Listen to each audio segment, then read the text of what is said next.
الحمد لله رب العالمين الصلاة والسلام على أشرف النبيين وعلى آله وأصحابه أجمعين أما بعد أعوذ بالله من الشيطان الرجيم بسم الله الرحمن الرحيم إن الله وملائكته يصلون على النبي يا أيها الذين آمنوا صلوا عليه وسلموا تسليما اللهم صل وسلم وبارك على سيدنا ومولانا ونبينا محمد النبي الأمي الكريم وعلى آله وأصحابه أجمعين الصلاة والسلام عليك يا سيدي يا رسول الله وعلى آلك وأصحابك يا سيدي يا حبيب الله الصلاة والسلام عليك يا سيدي يا رحمة للعالمين وعلى آلك وأصحابك يا سيدي يا سيدي يا سيدي يا شفيع المذنبين. نہایت معزز محترم حضرات گرامی قدر بحمد اللہ تعالی ثم الحمد للہ تعالی اللہ تعالی جل وعلا کا احسان و کرم کہ خلاق کائنات جل وعلا نے ہمیں وہ دین متین عطا فرمایا کہ جس نے بحمد اللہ تعالی ہمیں دنیا و آخرت کی ساری نعمتوں کا حقدار بنا دیا. الحمدللہ تعالی رسول رحمت کے صدقہ سے اللہ تعالی نے ہم پر اتنی کرم نوازی فرمائی کہ ہم اپنے رب کا حق شکر ادا نہیں کر سکتے. آپ نے بحمد اللہ تعالی وضو کے بارے میں سماعت فرمایا تھا کہ وضو کرنے والے کا نہ صرف بظاہر جسم پاک ہو جاتا ہے بلکہ اللہ رب العزت اس کو گناہوں سے بھی پاک فرما دیتا ہے. اللہ تعالیٰ اس پر اپنی رحمتوں کا بھی نزول فرما دیتا ہے. اور میں اللہ تعالیٰ کی رحمت سے امید رکھتا ہوں کہ آپ نے ان مسائل کو یاد رکھا ہوگا جو قبل ابھی آپ سن چکے ہیں کہ وضو کے فرائض ہیں 4 ہیں. چہرے کو دھونا، ہاتھوں کو کونیوں سمیت دھونا، سر کا مسح کرنا اور پاؤں کو ٹخنوں سمیت دھونا. بحمد اللہ تعالیٰ کا وضو کے فرائض، وضو کی سنت اور مستحبات کے بارے میں آپ کے سامنے بھی وضاحت ذکر کر چکا ہوں. چند کی چیزوں کو یاد رکھ لیجیے. مستحب،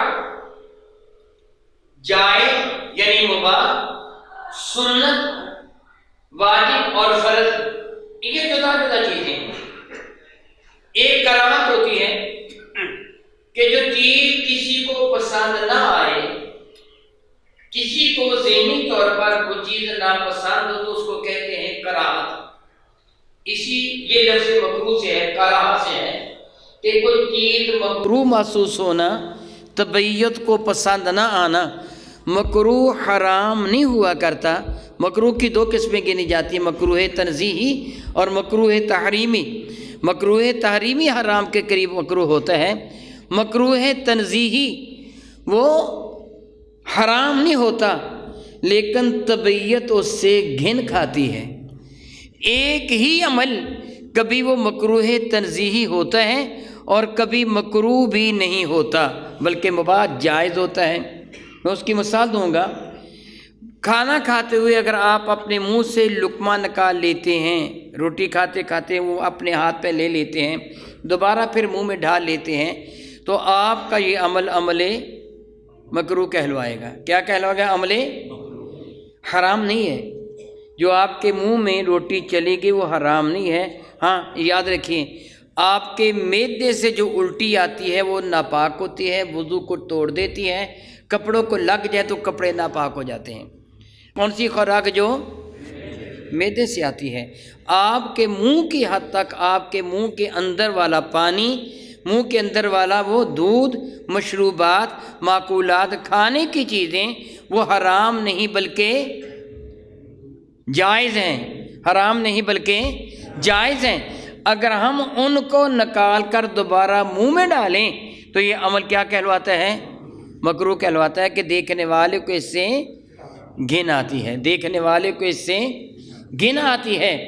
لیکن اگر آپ آم چوس رہے ہوں تو گٹھلی کو بار بار منہ میں ڈالتے ہیں، بار بار نکالتے ہیں، پھر یہ عمل مکروہ نہیں ہوتا کیونکہ اس سے گھن نہیں آتی، سارے کرتے ہیں.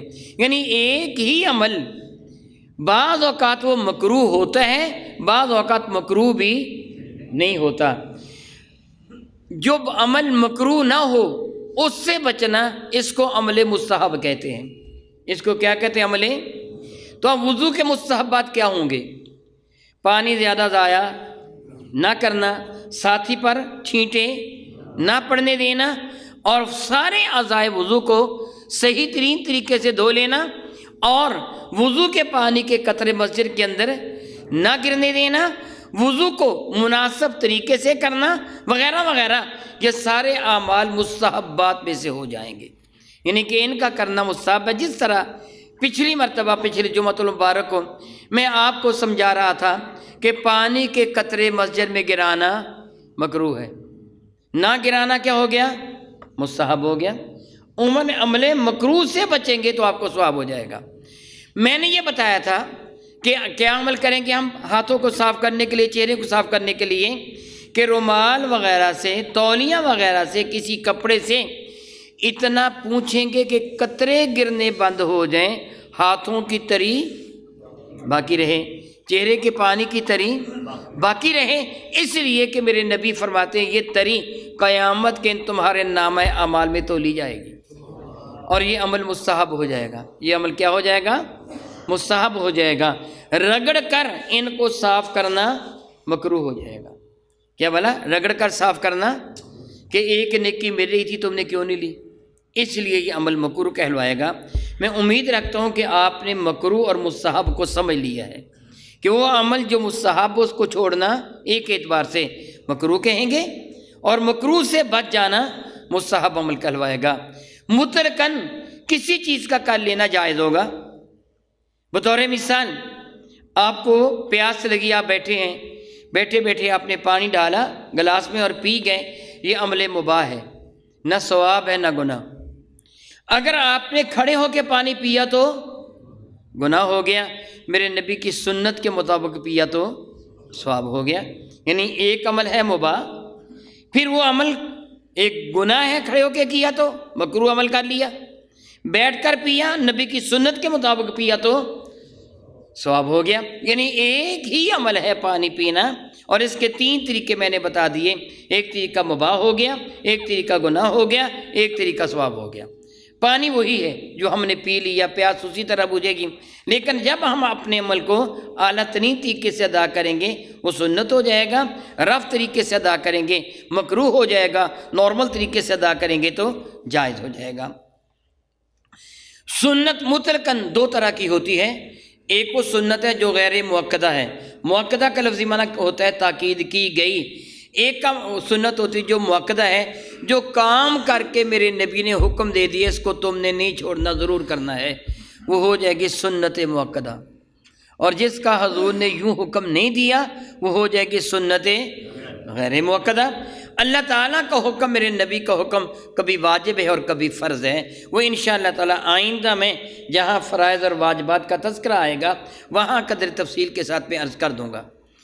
وضو کے فرائض کتنے تھے؟ 4۔ غسل کے فرائض 3 ہیں۔ وضو کے کتنے؟ اور وضو ٹوٹنے کو کیا کہتے ہیں اصطلاح فقہ میں؟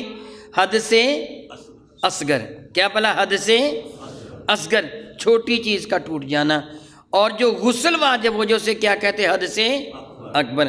حدث اصغر کے وضو کے فرائض 4 ہیں، غسل کے فرائض 3 ہیں۔ آپ نے وضو کی سنن میں یہ سنا تھا کہ ہاتھوں کو دھونا سنت ہے، کلی کا کرنا سنت ہے، ناک پہ پانی کا ڈالنا سنت ہے، ان اعمال کے بعد چہرے کا دھونا فرض ہے۔ لیکن غسل میں ہاتھوں کا دھونا تو سنت ہے، لیکن ناک پہ پانی ڈالنا اور کلی کا کرنا فرض ہے۔ وضو کے کتنے فرض؟ نہیں، وضو کے 4 فرض ہیں، 3 نہیں ہیں۔ تھوڑا سا ہوش کے ساتھ بیٹھیں گے نا۔ وضو کے فرض کتنے ہیں؟ 4 الحمدللہ تعالی۔ اور غسل کے؟ ہاں جی، غسل کے 4 فرض ہیں۔ کتنے ہیں؟ کون کون سے ہیں؟ کلی کرنا، ناک پہ پانی ڈالنا، اور پورے بدن کو دھو لینا، پورے بشرے کو، پوری کھال کو دھو لینا، یہ وضو کے فرائض میں شامل ہیں۔ کیونکہ پوری کھال کو دھونا اصل مقصود ہے۔ ناک بانسے تک کھال میں شامل ہے اور منہ حلق تک کھال میں شامل گنا جاتا ہے، لیکن کانوں کے سوراخ نہیں۔ اسلام دین فطرت ہے، ناک صاف کرنا تقاضۂ فطرت ہے، کلی کرنا تقاضۂ فطرت ہے، لیکن کان میں پانی ڈالنا تقاضۂ فطرت نہیں ہے، کان خراب ہو جائے گا، اس لیے کان میں پانی ڈالنے کی ضرورت نہیں ہے۔ ہم نے کلی کرنی ہوگی، ناک پہ پانی ڈالنا ہوگا۔ ناک پہ پانی کہاں تک ڈالیں گے؟ ناک میں پانی ڈالنا ہوگا اس بانسے تک، نرم ہڈی تک، یہاں یہ سخت ہڈی شروع ہو جاتی ہے، نرم حصہ جہاں بال ہوتے ہیں۔ دراصل بالوں کو بھی دھونا ہوتا ہے، بالوں کو بھی دھونا ہوتا ہے، لیکن پانی اندر سک کرنا، سڑکنا، اوپر چڑھانا سانس کھینچ کر، اس کی اجازت نہیں، ایسی ہم نہیں کریں گے، بلکہ چلو میں پانی لے کر ناک میں پہنچائیں گے اور اپنے ہاتھ کی، الٹے ہاتھ کی چنگلی اور انگوٹھے کے ساتھ ناک کو اندر سے صاف کریں گے۔ کم از کم 1 مرتبہ پانی کا چڑھانا فرض ہے اور 3 مرتبہ ناک پہ پانی کا لینا سنت ہے۔ اسی طرح کلی کا کرنا، کلی میں اور غرغرہ میں فرق ہوتا ہے۔ غسل میں غرغرہ کیا جائے گا، وضو میں کلی کی جائے گی۔ غرغرہ کسے کہتے ہیں؟ حلق تک پانی لے جانا، یعنی منہ میں پانی ڈال کر آپ منہ اٹھا کے گر کر کے جو کرتے ہیں نا، اس کو غرغرہ کہتے ہیں۔ لیکن اگر کسی نے بلا عذر شرعی غرغرہ نہ کیا، غسل درست نہیں ہے، لیکن اگر اس نے پانی پی لیا تو غسل درست ہو گیا، غرغرہ کی ضرورت نہیں۔ فرق صرف یہ ہوا کہ غرغرہ کر کے پانی باہر نکالتا ہے، اس نے اندر کھینچ لیا، وہ پی گیا۔ اگر کسی شخص کا روزہ ہو اور اس کو غسل کی حاجت ہو، اس کی 2 صورتیں ہو سکتی ہیں کہ روزہ دار سویا ہوا تھا، اس کو غسل کی حاجت ہو گئی۔ دوسری یہ کہ روزہ دار کو رات غسل کی حالت تھی، صبح جب وہ اٹھا تو وقت اتنا کم تھا، اتنا قلیل تھا کہ اگر وہ غسل کرتا تو روزہ نہیں رکھ سکتا تھا، سحری نہیں کر سکتا تھا، بہت کم وقت تھا۔ اب اس کے لیے یہ حکم ہوگا کہ وہ غسل نہ کرے بلکہ سحری کر لیں، تسلی کے ساتھ روزہ رکھ لیں، اس کے بعد غسل کر لیں۔ لیکن نماز اگر قضا ہو جائے گی تو گناہ گار ہو جائے گا، نماز نہ قضا ہونے دے، نماز سے پہلے وہ غسل کر لے گا۔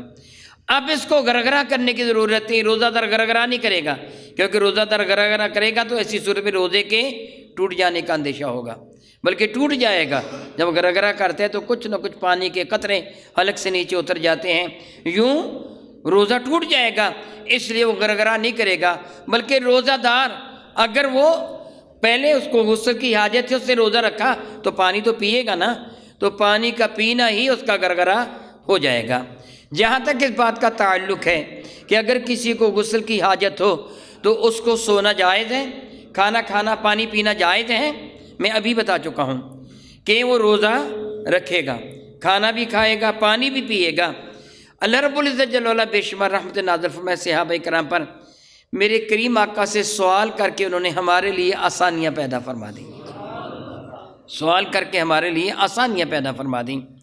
سیدنا فاروق اعظم رضی اللہ تعالیٰ نے میرے نبی سے سوال کیا تھا، یا رسول اللہ علیہ السلام، اگر مجھے غسل کی حاجت ہو تو کیا مجھے اسی وقت غسل کرنا ضروری ہوگا یا سونے کی اجازت ہے، پانی پینے کی، کھانا کھانے کی اجازت ہے؟ میرے کریم آقا جو اپنی امت کے لیے بڑے ہی کریم ہیں، بڑے ہی کریم ہے، ارشاد گرامی قدر فرمایا، بہتر ہوگا کہ تو طہارت کر کے، استنجا کر کے وضو کر لے اور اس کے بعد تو سو جائے، کھانا کھائے، پانی پیے، کوئی کراہت نہیں ہے، یا کم از کم تجھے کلی ضرور کر لینا چاہیے، طہارت اور کلی ضرور کر لینا چاہیے، پھر اس کے بعد تو سو جا، پانی پی لے، کھانا کھا لے، کوئی حرج نہیں ہے۔ اس میں ایک حکمت بھی نظر آتی ہے۔ آپ جانتے ہیں کہ اگر آدمی مر جائے تو اس کی کلی نہیں ہوتی، تو کیا معلوم کسی کا کہ اس کو صبح دیکھنی نصیب ہو کہ نہ ہو، اسی حالت میں وہ مر جائے تو کلی تو کر چکا ہوگا نا، ناک میں چلو روح کی پھریری پھر جائے گی، کلی تو کر چکا ہوگا نا۔ فرمایا کہ کلی کر کے سو جائیں، لیکن اگر کوئی عذر ہو ایسے سو جائے تو گناہ گار نہیں ہوگا، لیکن عمل مکروہ ہوگا۔ کیا ہوگا؟ عمل مکروہ ہوگا۔ چاہیے کہ وہ استنجا کرے، وضو کرے میرے نبی کی سنت کے مطابق، جس طرح وضو کیا جاتا ہے، اور پھر سو جائے، کوئی حرج نہیں ہے۔ اسی طرح ماں اپنے بچے کو دودھ پلا سکتی ہے، ایسی صورت میں کچھ کو غسل کی حاجت ہو دودھ پلا سکتی ہے، کھانا تیار کر سکتی ہے، کھانا کھا سکتی ہے، کھانا کھلا سکتی ہے۔ میرے اور آپ کے کریم آقا رسول اللہ کے ارشاد گرامی قدر ہے، ایمان والا حقیقی طور پر ناپاک ہوتا ہی نہیں ہے، کافر ناپاک ہوتا ہے، اس لیے اس کو کھانا پکانے کی اجازت ہے، پانی پینے پلانے کی اجازت ہے، قرآن پاک پڑھنے کی اجازت نہیں، سارے ورد وظیفے کرنے کی اجازت ہے، حتیٰ کہ درود پاک پڑھنے کی بھی اجازت ہے۔ تو میں کہہ رہا تھا غسل کرنا 3 فرائض ہیں، اور میرے کریم آقا رسول عربی کا سنت طریقہ کیا تھا؟ سبحان اللہ و بحمدہ، میرے اور آپ کے کریم آقا تاجدار اربوجم شفیع معظم رحمۃ اللہ علیہ نے زیادہ شادیاں فرما کر اپنی امت کے لیے ایک آسانی پیدا فرما دی کہ میرے نبی سب کے سامنے غسل تو فرماتے نہیں تھے، اپنے کاشان مقدس میں غسل کرتے تھے۔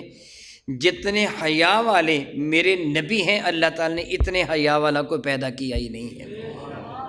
الحیاء من الایمان، حیا ایمان کا حصہ ہے، میرے کریم تو سراپا ایمان ہے، انہی کو تو ماننے کا نام ایمان ہے۔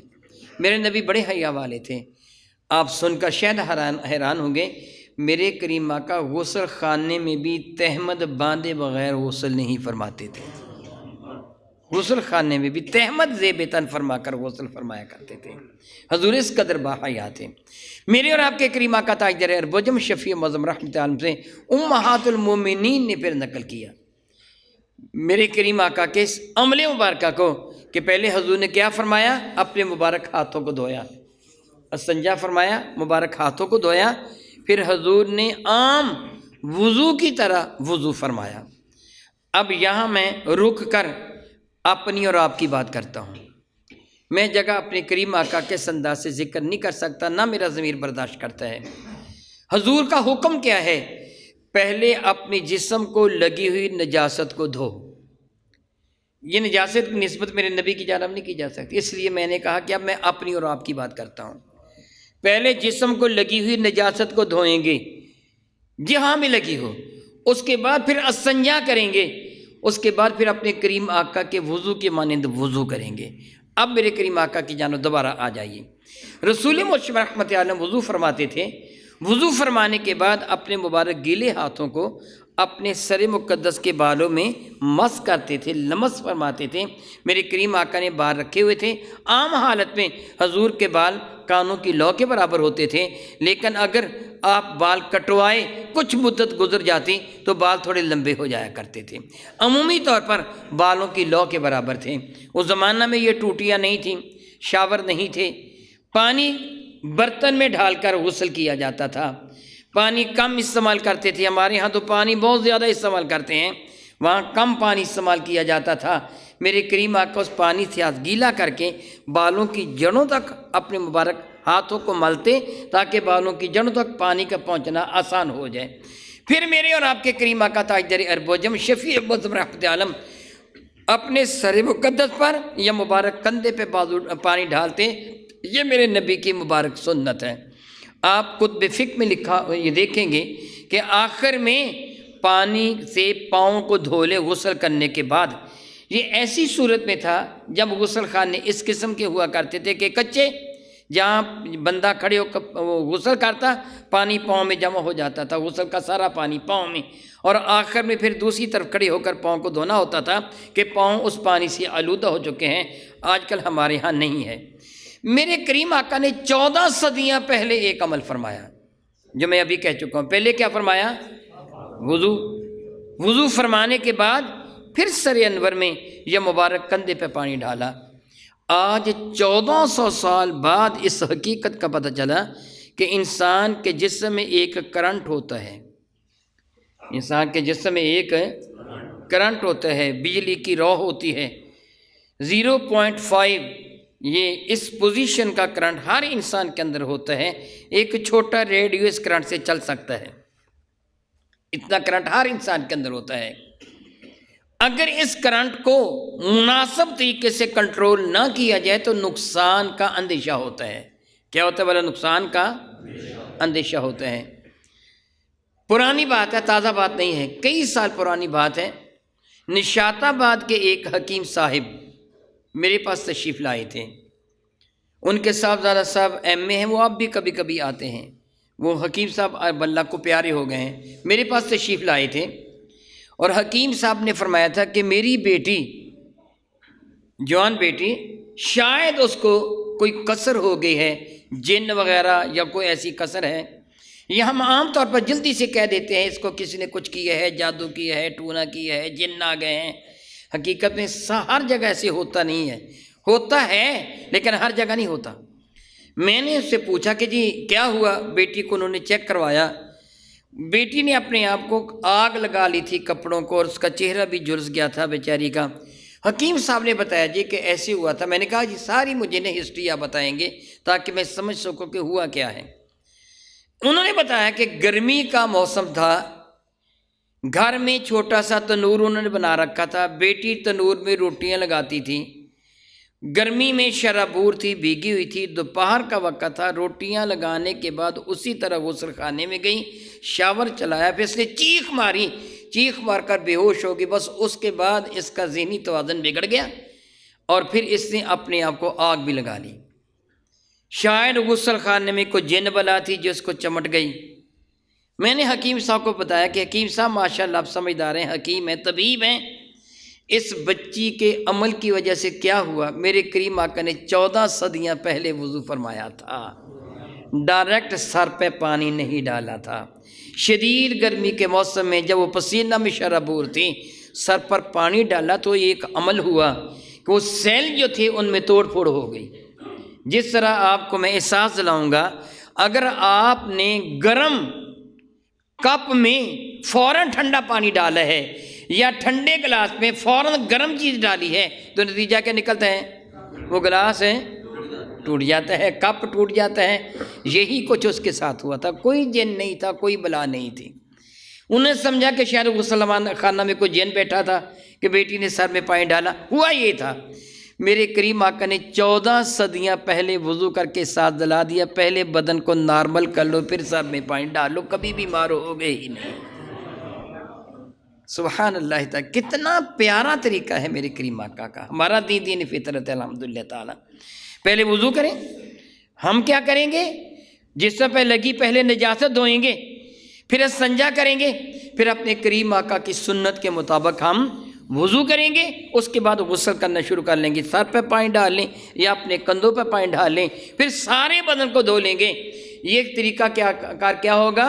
میرے کریم آقا کی سنت کے مطابق وضو کا طریقہ ہوگا۔ رب ذوالجلال بے شمار رحمت نازل فرمائے میرے کریم آقا رسول رحمت پر اور حضور کے اہل خانہ پر، اہل بیت اطہار پر بے شمار رحمت نازل فرمائے۔ ان کے صدقہ سے ہمیں کیا کچھ نہیں ملا۔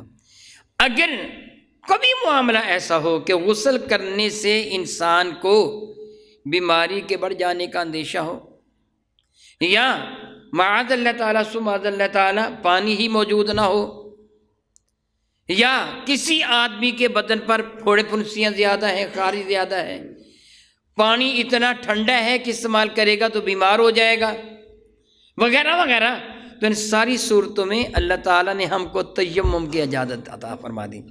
ارشاد میں فلم تجدوا ماء فتیمموا صعیدا طیبا، تیمم کا لفظی معنی ہوتا ہے قصد کرنا، ارادہ کرنا۔ اللہ تعالیٰ فرماتا اگر تمہیں پانی میسر نہ آئے تو پھر پاکیزہ مٹی کے ساتھ تم تیمم کر لینا۔ میرے کریم آقا تاجدار اربعجم شفیع معظم رحمت عالم صلی اللہ علیہ وسلم صحابہ کرام کے ساتھ ایک سفر سے واپس تشریف لا رہے تھے، راستے میں ایک جگہ پڑاؤ کیا۔ سیدہ زاہدہ تو یہ بتا رہا عائشہ تو صدیقہ رضی اللہ تعالیٰ عنہ کے گلے کا ہار گم ہو گیا، اور آپ نے یہ ہار مستعار لیا، ادھار لیا تھا کسی سے۔ بات کہتے ہیں اسماء بنت ابی بکر کا ہار تھا یا جس کا بھی تھا، وہ ہار نہ ملا۔ یہ ہار دراصل اونٹنی کے نیچے آ گیا تھا، اونٹنی کے بیٹھنے سے پہلے ہار گر گیا تھا، اس پر اونٹنی بیٹھ گئی تھی۔ ہار تلاش کیا گیا، ہار نہ ملا۔ اللہ تعالیٰ کو کچھ منظور تھا، میرا اللہ میرے نبی کو بتا دیتا، پتہ چل جاتا ہار کہاں ہے۔ ہار نہیں ملا، یہاں تک کہ قافلہ لیٹ ہو گیا۔ صحابہ کرام کو بعض کو رات غسل کی حاجت ہو گئی اور پانی وہاں موجود نہیں تھا، پینے کا تھوڑا تھوڑا پانی تھا، زیادہ پانی نہیں تھا۔ تو صحابہ کرام نے صدیق اکبر رضی اللہ تعالیٰ عنہ سے شکایت کی، ابو بکر تمہاری بیٹی کی وجہ سے قافلہ لیٹ ہو گیا اور ہمیں ضرورت ہے غسل کی، رات ہمیں یہاں ٹھہرنا پڑا، اگر ان کا ہار گم نہ ہوتا تو ہم یہ فاصلہ طے کر کے کسی پانی کے کنارے، چشمے کے کنارے پہنچ چکے ہوتے، تمہاری بیٹی کی وجہ سے آج ہمیں اتنی تکلیف اٹھانا پڑی۔ حضرت صدیق اکبر کو یہ بات بڑی بری لگی، آپ بڑے غصے کے ساتھ آئے رسول رحمت کے خیمہ میں اپنی بیٹی کو ڈانٹنے کے لیے، دیکھا تو میرے کریم آقا رسول عربی ان کے قریب آرام فرما تھے، عائشہ صدیقہ بیٹی تھیں۔ صدیق اکبر نے ان کے پہلو میں، جس کو پنجابی میں وکھی کہتے ہیں، پہلو میں پاؤں سے ٹھوکر ماری۔ حضرت عائشہ صدیقہ فرماتی مجھے تکلیف ہوئی مگر میں نے حرکت تک نہ کی کہ کہیں میرے بولنے سے اللہ کے نبی کی نیند نہ خراب ہو جائے۔ صدیق اکبر نے بڑے غصے کے ساتھ میری طرف دیکھا اور اشارے سے کہا کہ تیری وجہ سے مسلمانوں کو تکلیف ہوئی ہے۔ مجھے بھی یہ بات بڑی دکھ دہ محسوس ہوئی کہ ابا جی ناراض ہو گئے کہ میری وجہ سے اتنے مسلمانوں کو تکلیف ہوئی ہے۔ وہ چلے گئے، خیمے سے چلے گئے، رسول محتشم اٹھے تو اللہ تعالیٰ نے تیمم کی آیت بارکہ ہی نازل فرما دی، اور جب میرے کریم آقا نے لوگوں کے سامنے آیت بارکہ تلاوت کی، لوگ بہت خوش ہوئے، اللہ کا شکر ادا کیا۔ پھر ابو بکر صدیق کو مبارکباد دینے لگے، ابو بکر تیری بیٹی کی وجہ سے اللہ نے ہمارے لیے آسانی پیدا کر دی۔ کیا فرمایا کہ اگر تمہیں پانی میسر نہ ہو تو تم ناپاک نہیں رہو گے۔ ہم یعنی اللہ تعالیٰ، ہم رب اپنے محبوب کے صدقہ سے تمہیں تیمم ارشاد فرما دیتے ہیں۔ پھر میرے نبی نے تیمم کا طریقہ صحابہ کو سکھایا، آپ بھی سیکھ لیجئے گا۔ اب آپ کو میری جانب متوجہ ہونا ہوگا، سننے کے ساتھ ساتھ آپ نے دیکھنا بھی ہوگا۔ تیمم کرنے کے لیے ہم اپنے ہاتھوں کو مٹی یا جن سے مٹی پر ماریں گے۔ میں تھوڑی سی وضاحت کر دوں، مٹی کو آپ جانتے ہیں کہ مٹی کیسے کہتے ہیں؟ جن سے مٹی اس کو کہا جاتا ہے جس کو آگ نہ پگھلا سکے نہ آگ جلا کر خاک کر سکے۔ جس طرح پتھر جن سے مٹی کہلواتا ہے، لکڑی جن سے مٹی کہلواتی ہے کہ نہیں؟ کیوں نہیں کہلواتی؟ کہ آگ اسے جلا کر راکھ کر دے گی۔ لوہا کیوں نہیں؟ کہ آگ اس کو پگھلا دے گی۔ جو چیز پگھل جائے یا جل کر راکھ ہو جائے وہ جن سے مٹی نہیں کہلواتی۔ وہ چیز جن سے مٹی کہلواتی ہے کہ جو جل کر راکھ بھی نہ ہو، جس کو آگ پگھلا بھی نہ سکے، یہ دھات بھی نہ ہو اور یہ نباتات میں سے بھی نہ ہو۔ مٹی یا جن سے مٹی پر ہم ہاتھ ماریں گے مگر وہ مٹی رنگین نہیں ہونی چاہیے۔ گیرو بھی مٹی ہے، گیرو آپ جانتے ہیں نا، گیرو بھی مٹی ہے مگر یہ رنگین ہوتا ہے۔ ایسی مٹی نہ ہو کہ جو رنگ دار ہو۔ اگر مٹی دیواروں پر یا آپ چٹائی پہ بیٹھے ہیں، یہ جن سے مٹی یا مٹی ہے کہ نہیں؟ بتائیے بلا، یہ مٹی ہے، آگ اس کو جلا کر راکھ نہیں کرتی، تو پھر تو مٹی بنی نہیں نا، یہ نہ جن سے مٹی بنی۔ میری بات آپ کو سمجھ آ رہی کہ نہیں آ رہی؟ پھر چٹائی پر تیمم کرنا، سنیے میں آپ کو بتاتا ہوں کہ جائز ہے کہ نہیں جائز۔ اگر آپ چٹائی پر ہاتھ ماریں، اس سے گرد و غبار اٹھے تو اس پر تیمم جائز ہے، گرد و غبار نہ اٹھے تو جائز نہیں ہے۔ اگر چٹائی اتنی صاف ہے کہ اس پر گرد و غبار باقی نہ ہو، جس طرح میرے سامنے یہ ڈائس ہے، شیشہ سمجھ لیجئے یا کوئی شے یا دیواریں، اگر ان پر گرد و غبار جمع ہو تو تیمم جائز ہے، اگر نہ ہو تو تیمم جائز نہیں ہے۔ اگر کسی نے اس کو کپڑے سے اچھی طرح صاف کر دیا دیوار کو یا شیشے کو، اب اس پر گرد و غبار نہیں تو تیمم کرنا جائز نہیں ہوگا۔ اب سمجھیے، گرد و غبار لگا ہو یا براہ راست مٹی یا جن سے مٹی پر اپنا ہاتھ ہم ماریں گے، اور ہاتھ مارنے کے بعد میرے کریم آقا نے عمل کیا فرمایا؟ سبحان اللہ! دیکھیے دین اسلام کتنا پیارا مذہب ہے۔ دین اسلام، حضور نے اپنے مبارک ہاتھوں کو انگوٹھوں کی جڑ کے ساتھ ٹکرا کر یوں کر کے جھاڑ لیا، یعنی زائد مٹی جھاڑ لی جائے گی، یوں کر کے نہیں جھاڑیں گے، یہ خلاف سنت ہے، ایسے نہیں کریں گے، بلکہ یوں کر کے میرے نبی نے زائد مٹی کو جھاڑ لیا۔ اگر آپ نے جن سے مٹی کے سوا یہ جس طرح دیوار پر گرد و غبار ہے، چٹائی میں گرد و غبار ہے، ہاتھ مارتے ہیں گرد و غبار اڑتا ہے، اس پر آپ نے ہاتھ مارا، ظاہر ہے کہ آپ کے ہاتھوں کو گرد و غبار لگ گیا۔ کسی پتھر وغیرہ پہ گرد و غبار تھا، اپنے ہاتھ مارا، گرد و غبار لگ گیا، تو اس کو معمولی ہے، جاننے کی ضرورت تو نہیں ہے، لیکن آپ سنت کا ثواب ضائع نہ کریں۔ اگر آپ نے چٹائی پر بھی ہاتھ مارا ہے تو اس کو سنت کے مطابق جھاڑ لیں۔ انگلیوں کو پھیلانا ہے آپ نے، بہت زیادہ نہیں، مناسب طریقے سے پھیلانا ہے۔ آپ میری طرف دیکھ رہے ہیں، آپ غور کیجئے گا تاکہ آپ کو میرے کریم آقا کی سنت کے مطابق جو میرے نبی نے صحابہ کو بتایا اور علماء کرام نے ہم تک اس بات کو پہنچایا، آپ کو علم ہو جائے۔ یہ دایاں ہاتھ ہے، یہ بایاں ہاتھ ہے، یہ رائٹ ہے، یہ لیفٹ ہے، سجا کھبا۔ یہ دایاں ہاتھ، اس ہاتھ کو ہم الٹا کر لیں گے اور بایاں ہاتھ، کھبا ہاتھ، لیفٹ ہینڈ، اس کو دائیں ہاتھ پر یوں کر کے رکھیں گے۔ یہ شہادت کی انگلی چھنگلیاں پر، چیچی پر آئے گی، اور یہ چھنگلیاں شہادت کی انگلی پہ آئے گی۔ آپ سمجھ گئے نا جو کچھ میں آپ کو سمجھانا چاہتا ہوں؟ انگوٹھا ایک طرف نکل جائے گا، اور یہ انگوٹھا ایک طرف نکلا ہوا ہے۔ پھر میرے کریم آقا نے عمل کیا فرمایا؟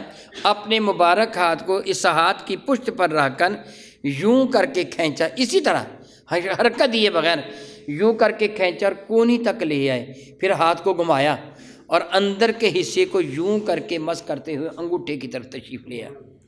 اسی طرح اس ہاتھ کو اس ہاتھ پہ رکھا اور یوں کر کے کر لیا۔ اب میں قدرے تیزی کے ساتھ عمل کر کے آپ کو دکھاتا ہوں۔ ہاتھوں کو مارا، پہلا عمل مبارک چہرے پر اپنے مبارک ہاتھوں کو پھیر لیا، اور دوسرا عمل اپنے ہاتھوں کو ہاتھ پر رکھ کے یوں کر کے کر لیا اور یوں کر کے کر لیا۔ تیمم مکمل ہو گیا۔ صرف چہرے کو اور ہاتھوں کا تیمم کرنے سے غسل کا تیمم بھی ہو گیا اور وضو کا بھی ہو گیا۔ یعنی رب کائنات جل وعلا نے اس مٹی کے صدقہ سے ایمان والوں کو پاک کر دیا۔ دراصل ایمان والا حقیقی طور پر پلید ہوتا ہی نہیں ہے، یہ اللہ تعالیٰ کی کرم نوازی ہے۔ میرے نبی کے صدقہ سے یہ ایمان والے کو شرم میسر آ گیا۔ ہاں اگر اس دوران پانی میسر آ جائے، آپ نے دیکھا کہ تیمم کیا تھا، اگر نماز کا وقت ہے پانی آ گیا، وہ جو مجبوری تھی جاتی رہی، پھر تیمم ٹوٹ جائے گا، پھر آپ پانی کے ساتھ وضو کر لیں اگر آپ نے نماز نہیں پڑھی ہے تو۔